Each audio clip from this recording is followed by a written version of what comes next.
Okay, we're on the dot of 12:30, and there is a commitment with these that we will get them done quickly.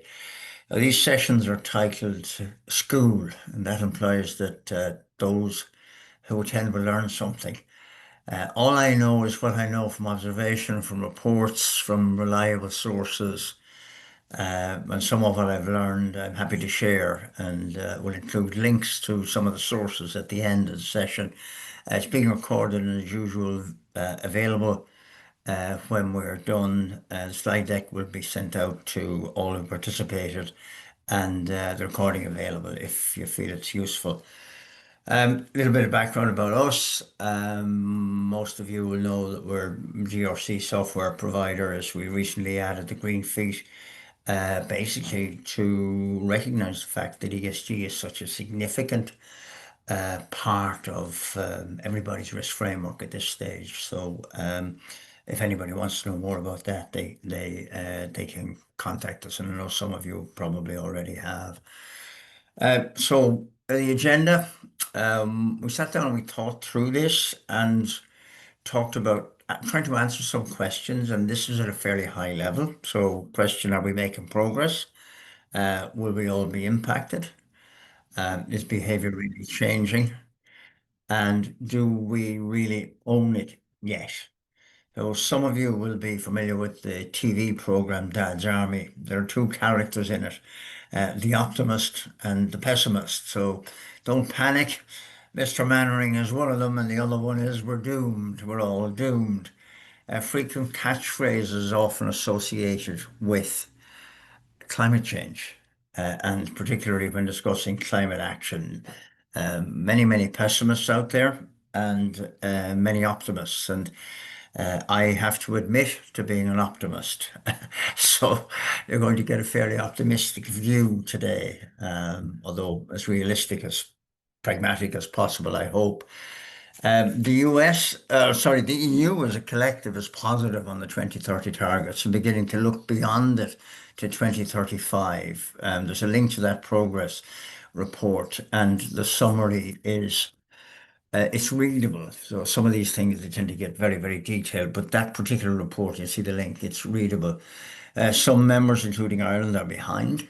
The UK is on track and will achieve its 2030 target. Um, I'll talk about it later on, but the US was one of the few nations that submitted on time to the UN its plan, its plan and its commitment. One of the commitments that came from the Paris Accord. So sustainability depends on the continued economic success of nation states, and that includes an aspect of growth. So, very important to remember that in order to do some of the things that are committed to in the plans, the funding has to be there to make that happen. And in order to have the funding there, nation states can no longer borrow for that. So basically, they have to have it from their fundamentally economies of GDP. So it's an important balance that's going on there. The growth will be technology. It'll be invented, designed, and applied to help reduce emissions in many sectors. Timelines for the development of these technologies vary widely, but much progress has been made in most areas. The UK no longer uses coal to generate electricity, and Ireland will stop burning coal at the end of July. So that's just indicative of the kind of thing that's happening, the high level of renewable that are now available, but that does have some technical problems associated with it that, let's say, nation states need to resolve. I put this in because there's an awful lot of wisdom in our learn experience, I suppose, over time. And I often refer to my granny and some of the sayings she had, this one in particular: many hands make light work. The emissions cause and continue to cause global warming. The reduction targets are actions to fix the source of the problem and try to reverse it. It's is a global scale issue and requires many people to take action to resolve it. So it's not something you can be passive about. If you can do something, do it, and an awful lot of people are getting into that mode, acceptance that they have a part in the solution, as well as continuing to be, in many cases, part of the problem, or contributing to the problem. So COP29, this slide just talks about some of the commitments that were made at it and some of the things that were achieved. I mentioned earlier on the official deadline passed for countries to submit the revised nationally determined contributions, or NDCs, under the Paris Agreement, which is item 4 here on the slide. Only 13, though there was a deadline, a February deadline mentioned here, only 13 of the 195 parties actually did it. And alarmingly, this group includes just 5 developed countries, which were supposed to lead the way on climate action. But subsequent to it, in a speech in Brazil, Simon Steele, who is the UN climate chief, said that the vast majority of countries have indicated they will submit new plans this year, and that he believes countries are taking this extremely seriously. The UN is the organization that has kind of responsibility for the gatherings of the people and for setting the agenda. They seem happy enough that they've got commitments from other nation states in Europe and around the world to submit the plans, and those plans significantly go beyond 2030 into manageable yearly blocks. There's a link to it, to that planning process in the last slide deck, on the last of the slides. So the mention of the 5 states that developed states, if you like, that did contribute, they include the UK, the USA, and Brazil. They met the deadline. So sometimes you get a sense that the USA is abandoning some of its commitments on climate change, particularly with the current leadership. But in fact, the activity is continuing at pace there. So, as I say, I'm an optimist. The next question poses, are we making progress? And the answer is yes on the E. So as I said earlier on, Europe is ahead of its emissions target. Some members will miss, Ireland included. So to give you some idea of the numbers, Europe is expecting that it will be 53%. So 20 in 2030. So they expect that they're going to exceed their original target. The UK is looking at being as high as 68%. And Ireland, depends on what you read and where your source is, but my feeling is that it's probably somewhere around 35%, but there will be a hockey stick there. So the sense is that there'll be an acceleration towards the end of the period. So 27, 28, 29, and then in through 30, you're looking at probably more being done because some of the technology will begin to come on stream. So it's pessimistic, and there's associated fines in the EU for missing. But the sense is that yeah, it'll be a miss. But how big the miss is one of these things that's still out there. But globally, the UN believe that they will achieve the world will achieve the 50%. On the S and the G, my note here says less so. So are we making progress less so? There is, as you know, when you look globally, there's slippage on some of the stuff, particularly the S with the rise of the right on issues of equality, inclusion, and diversity. And there's a groundswell of anti-immigrant sentiment across the US and Western Europe. And that is a concern in the global context. For example, the risk of movement of displaced peoples because of the rising seawater is something that may cause conflict.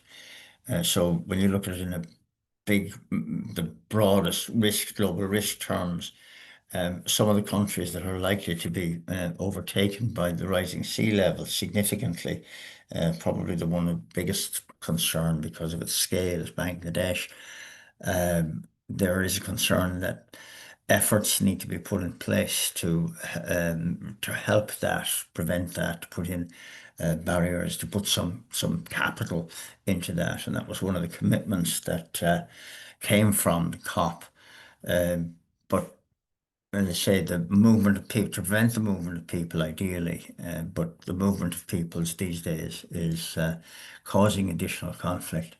On the governance side, there's no real metric to measure the aspirational objectives of the UN other than at national government level. But there is a sense and concern with corruption in many of the world's democracies and an increasing sense of the UN becoming less influential with world leaders. So that's kind of a rumbling concern is probably the best way to describe it. But you get a sense of it when you read enough of the news headlines and see some of the things that are going on, particularly some of the world leaders that are winding up in courts and after they have been in office. So a concern.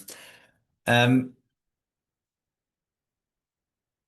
the next question we posed was, will we all be impacted? And the answer is yes. It's a simple answer. The nature of the coming change is such that everybody will be impacted in some way. Some of them initial impacts will be bad, and some good, but that's the nature of change. Um, For some, it will be inconvenience or cost, additional cost, but for some, it will be potentially life or death. You're looking at the rising sea levels, the impact of climatic extremes.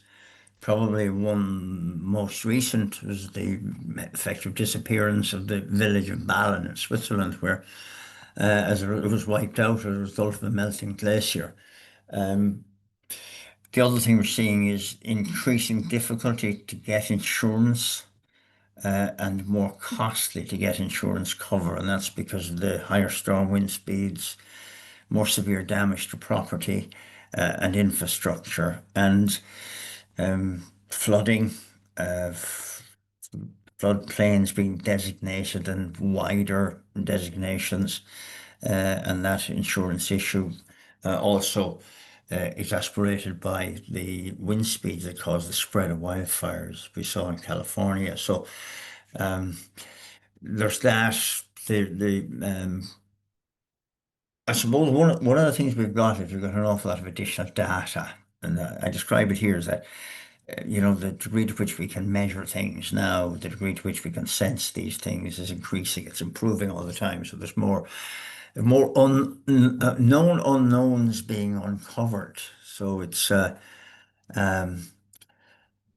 acceleration of the desertification. So looking at Australia, most of Central Australia now, the deserts of Central Australia have ambient temperatures typically up to and above, in some cases, 50 degrees.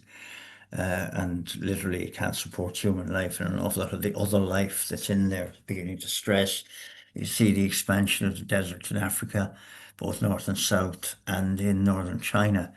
There's some significant activity to hold back the desert with what they call the green belt, an awful lot of tree plantations going in there. So there is some activity there, but nonetheless, the impacts are significant.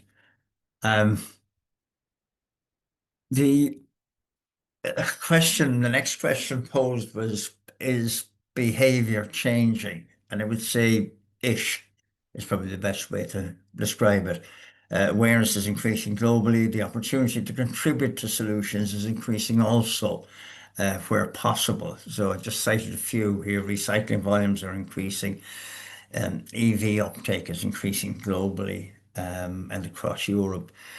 Individuals are putting in solar panels. There are activities taking place with heat pumps, with the spread of technology into domestic situations where in some cases there's contributions to the grid coming from domestic micro generation.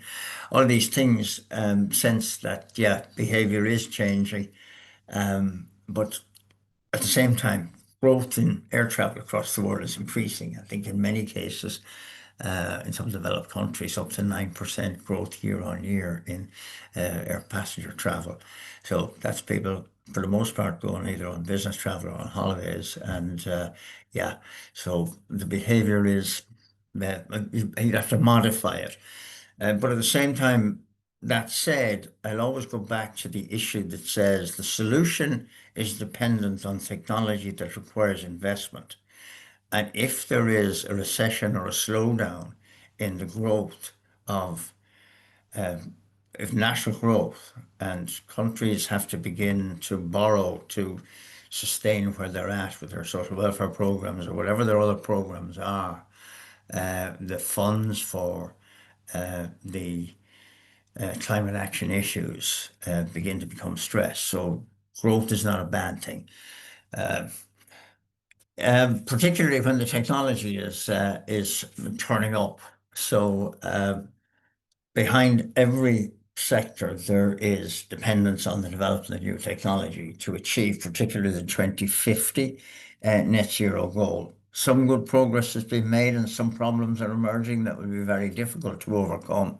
So, for example, and one of the links I've put in here, the UK is the particularly the UK and to some extent Ireland is getting there, where the renewable energy on certain conditions, so when the sun is shining and the wind is blowing, basically they're almost exclusively renewable. And that capacity is now in place. So, but one of the things they find is that the distribution, so the transmission networks need to be made more resilient. They need to be built up. They need to begin to reach into other places. And so there's complexity associated with managing the fact that you now suddenly are resilient. But the other thing that is happening is that storage, for example, of electricity is being developed, and there is some real progress being made on what they call iron batteries, the use of hydrogen engines, and basically they use the spilled wind, spill generated electricity to generate the hydrogen. So there's effectively no cost. So there's a big jigsaw of stuff in the technology. One of the more complex ones is the aviation space, and I put in here on the slide an electric aircraft that recently turned up here in Shannon. It's a 5-passenger aircraft. You can see the photograph of it there in a hangar, but it works. I saw it fly. Uh, so really, do we own it? Yes, particularly young people. More and more organizations are assigning responsibility to people to manage sustainability in its broadest sense. It's becoming more important leadership agenda item, slowly moving to being an ambition, to being part of the solution, not part of the problem. So um, I sense that, yeah, there's a sense that everybody realizes, yeah, this is real and we need to be part of doing something about it. This is a slide I used before in one of the longer presentations, and it's about action. The objective basically is to reduce your carbon footprint to net zero where possible. And for organizations, reporting is an outcome of the programs that you put in place or actions you take to achieve that objective. And two things associated with this is the actual doing. So you go through whatever the normal cycle is, you plan, do, check, act, and then report. The reporting is the second part of it because it's becoming more significant in that the reporting is something now that organizations are beginning to ask for. They're beginning to demonstrate and display, and also you have a sense that consumers are beginning to look to see what the organizations are doing in terms of climate action. Are they taking it seriously? And in some cases, the reporting may become a competitive advantage or really a business necessity. I think it's beyond competitive advantage because at this point, most organizations, particularly the larger ones, are beginning to demonstrate, put their reports, their ESG reports, their sustainability reports out front and center. And you see an awful lot of them beginning to show badges proving that they are part of a movement that is focused on sustainability. And I have a sense, and I think many have in this space, there's far more happening than is being reported. And you know that there are some very, very good things out there being done, but people are keeping them to themselves. So um, report it. I put these useful, I hope they're useful links in, and it's just some of them are to make the point about technology. Some are updates on regulations and progress. So one of them is in there. Fiona does the Q, and in issue 3, there's a very good explanation of where we are with the omnibus CSRD reporting. If anybody's interested, if you're not getting the Q and you would like to, just flip us a mail, and Fiona will include you on a circulation. There's just short snippets of little updates about what's going on, and some of them there then are really just context. So we try to put these conversations in context. It's important to do that. Generally, the ones I found here are informative and relatively easy to read, relatively easy to access. You don't need, yeah, to go into them in huge detail. And the bottom I put our own little ad. Greenfeet is powered by calQrisk. Greenfeet is the ESG tool that we acquired, and some of you may well be current users. We recently had a session with it, so where some of our users talked about their experience with it. I'm done. I think I'm on time.